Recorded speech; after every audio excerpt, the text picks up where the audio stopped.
Elivaldo Barbosa, bom dia. Olá, Tiago, bom dia. Bom dia a você que nos acompanha nesta sexta-feira.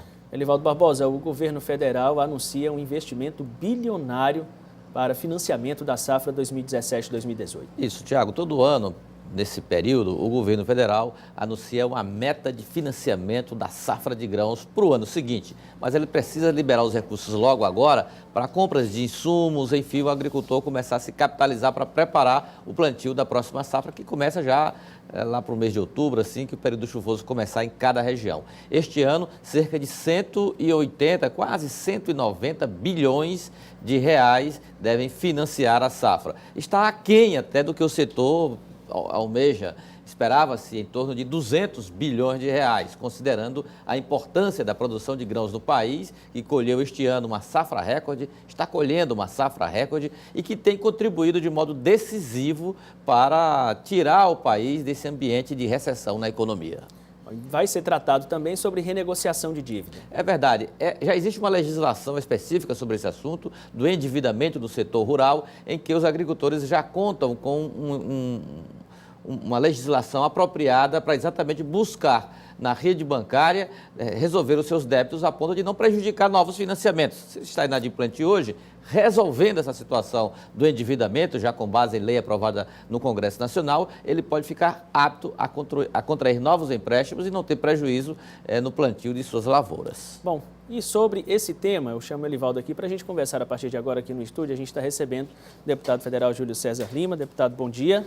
Bom dia, Tiago. Olá, deputado. Deputado que é presidente também da Federação da Agricultura do Estado do Piauí. Isso compõe a comissão que trata desse tema lá na Câmara, deputado. Ficou muito aquém do que era esperado? Porque o plano Sim, safra o plano. É um pouco aquém. O Brasil passa por muita dificuldade. E o setor mais produtivo, que deu maior resposta, que mais contribuiu para o crescimento do PIB do Brasil, foi o setor da agropecuária. Pra você ter uma ideia, pela primeira vez, a produção agrícola do Brasil, de um ano para outro, cresceu 26%. No caso do Piauí, cresceu 126%. O maior percentual de crescimento no Brasil foi do Piauí, porque no ano passado nós tivemos uma frustração parcial da nossa produção e, consequentemente, este ano, com a normalidade, cresceu mais do que todos os estados brasileiros. Mas isso poderá ser reajustado, esses 180, perto de 190 bilhões, quando nós estamos produzindo. Este ano vai passar de 230 milhões de toneladas. No ano passado foi em torno de 180. Agora, nós estamos crescendo 50 milhões de toneladas no Brasil, só no ano, crescendo a mais. Então, é muito importante que o governo dê mais atenção a esse setor, que é o agronegócio, a agropecuária, que tem dado os melhores resultados na nossa balança de pagamento e no crescimento do nosso PIB. E a situação dos agricultores endividados? Bom, nós temos duas situações. Primeiro, a da Lei 13.340, que eu, como coordenador da bancada no Nordeste, durante um ano e meio, nós avaliamos todas as medidas provisórias, todas as leis, todas as resoluções do Banco Central e todas julgamos ineficientes. E sugerimos ao governo uma minuta de medida provisória que abrangesse todos os interesses de todas as regiões. O Brasil é muito desigual. Então, nós conseguimos convencer o governo adotou, editou a medida provisória, que depois também eu fui o relator, a 733, que foi transformado na Lei 13.340. A Lei 13.340 abrange o Nordeste como um todo, os fundos constitucionais e recursos do próprio Banco do Nordeste, o próprio Banco do Brasil. E isso abrange em torno, só no Banco do Nordeste, 860 mil agricultores.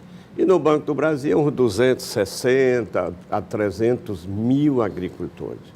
Além da DAU, que é a dívida ativa da União, que essa é de abrangência nacional. Então, estamos convocando, e como presidente da Federação da Agricultura também, nós estamos fazendo uma grande mobilização, começando agora, para que o agricultor vá ao banco. porque até agora, depois de mais de 6 meses de vigência da lei, que vai até 29 de dezembro, apenas 5% dos agricultores conseguiram negociar. Muitos por dificuldade de interpretação da lei pelo próprio banco. Mas isso não pode prejudicá-los na hora de contrair novos financiamentos, por exemplo, o do Plano Safra 2017-2018? Poderá prejudicar, porque pela lei, aquele que negociar não pode ter restrição para contrair novos empréstimos. Mas enquanto não negociar, ele vai continuar tendo restrição. Por isso que nós estamos dando uma orientação, fizemos um trabalho, publicamos, estamos distribuindo para todos os sindicatos da Secretaria, da Federação da Agricultura, distribuímos também para a FETAG, para que a FETAG distribua para todos os sindicatos rurais, a grande 90% é mini, pequeno, é pronafiano, e que eles corram para o banco e renegociem e continuem em situação de regularidade para contrair novos empréstimos. Política, deputado, o governador Wellington Dias tem mantido contato permanente com aliados nas tratativas aí possivelmente para 2018 e o PSD foi chamado à conversa, continua com esse plano de pleitear uma vaga na chapa majoritária? Nós já conversamos com o governador algumas vezes.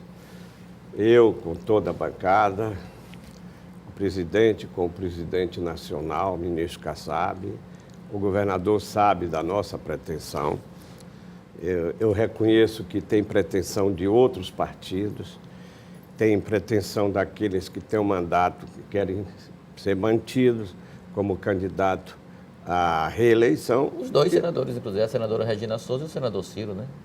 Os dois também, mas nós estamos negociando. Eu acho que o momento de decidir, que vai ser daqui mais ou menos um ano ou 10 meses, é que vai se avaliar os prós e os contras de quem deve ser e quem não deve ser candidato a cargo majoritário. Mas, Tiago, eu teria outro assunto a conversar rapidamente. Primeiro, eu estou combatendo uma decisão do Correio a nível nacional, que é fechar aqui 114 agências do Banco Postal nos pequenos municípios, uma agência importante, alegando que dá prejuízo, o custo operacional é alto, mas tem um problema social de pagar aqueles programas sociais que são pagos pelo Banco Postal. Então, nós estamos lutando com o ministro das Comunicações, com o próprio Correio, e vou ter uma audiência aqui com a autoridade aqui do Poder Judiciário, que impuseram umas condições que não têm condição de ser executado, caríssimo na operação dessas agências. Seriam condições de segurança? Problema de segurança. Problema daquela porta e problema da botar segurança 24 horas. Além do mais, nós estamos lutando, brigando para a manutenção das zonas eleitorais.